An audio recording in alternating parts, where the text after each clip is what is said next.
Bueno, en este video vamos a ver lo que es la potenciación y la radicación, pero en las fracciones y en números enteros, ¿sí?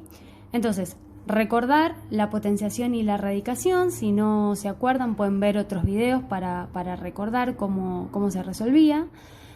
Y recordar también la regla de los signos de los números enteros. Siempre que tenía una multiplicación y una división, ¿sí? Más por más me daba más por menos, menos, y así sucesivamente. Entonces, vamos a recordar cómo es la radicación en fracciones, ¿sí? Primero recordamos y después nos metemos de lleno en radicación y potenciación de fracciones enteras, o sea, fracciones positivas y fracciones negativas, ¿sí? Bien. Vamos a recordar primero si yo tenía con respecto a la potenciación. Yo tengo una fracción elevada al cubo, ¿sí?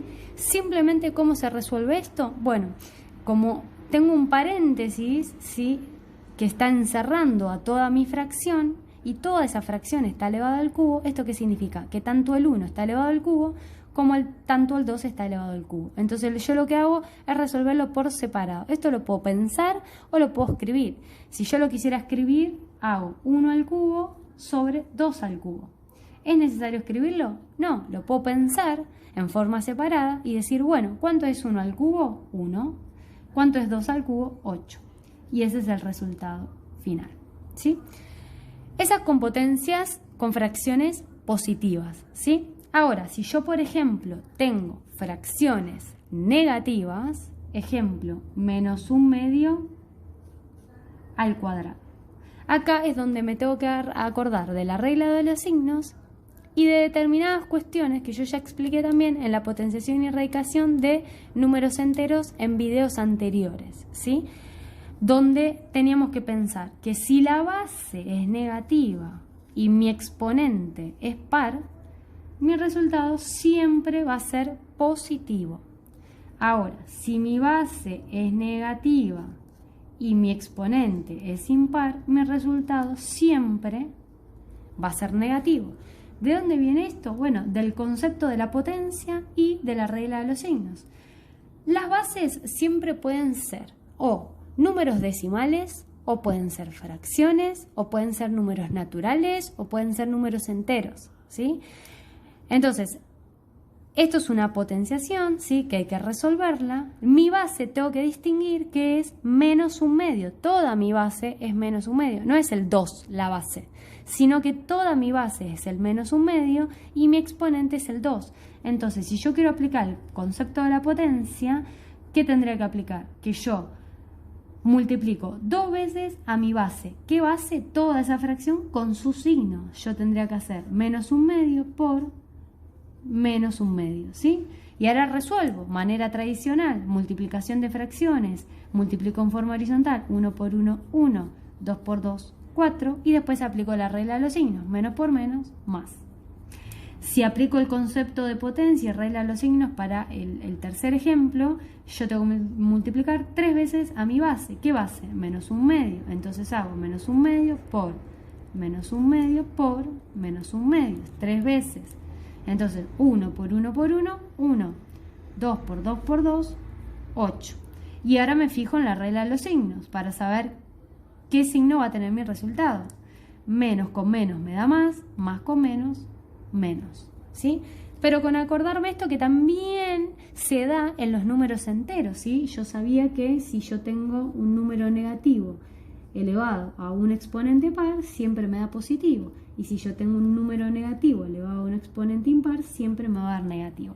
Estas mismas reglas que yo utilizo para los números enteros es lo mismo para las fracciones, ¿sí? Entendiendo que, bueno, acá mis bases son números enteros y acá son fracciones, ¿sí? Entonces, si tengo base negativa, exponente par, mi resultado siempre va a ser positivo. Si tengo base negativa, exponente impar, mi resultado va a ser siempre negativo, ¿sí? Esto con respecto a lo que es la potenciación. Si tengo cualquier fracción elevada a la 0, siempre me va a dar 1. Y cualquier fracción elevada a la primera, siempre me va a dar la misma fracción, ¿sí?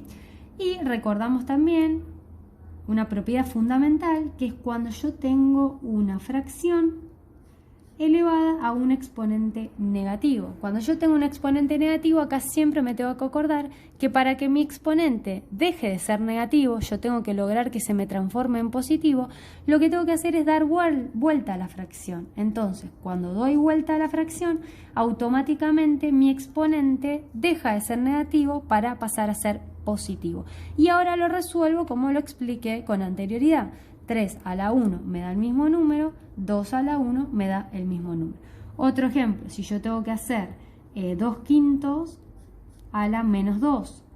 Primero invierto la fracción, o sea, doy vuelta a la fracción para que el exponente negativo se transforme en positivo. Una vez que lo transformé en positivo, ahora resuelvo la potencia. 5 al cuadrado es 25, 2 al cuadrado, 4.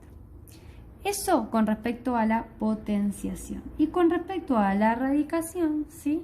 Es acordarme cómo era la radicación con números enteros y de la misma forma lo aplico a las fracciones. Por ejemplo, si yo tengo que calcular la raíz cúbica de 1/8, ¿cómo se resolvía esto? De forma separada, sabiendo que si toda la fracción funciona como radicando, o sea que toda la fracción está dentro de mi radical, entonces ¿qué quiere decir? Que yo tengo que calcular la raíz cúbica de 1 por un lado y después la raíz cúbica de 8 por el otro lado. Yo sé que la raíz cúbica de 1 me da 1 y que la raíz cúbica de 8 me da 2 y ahí obtengo el resultado.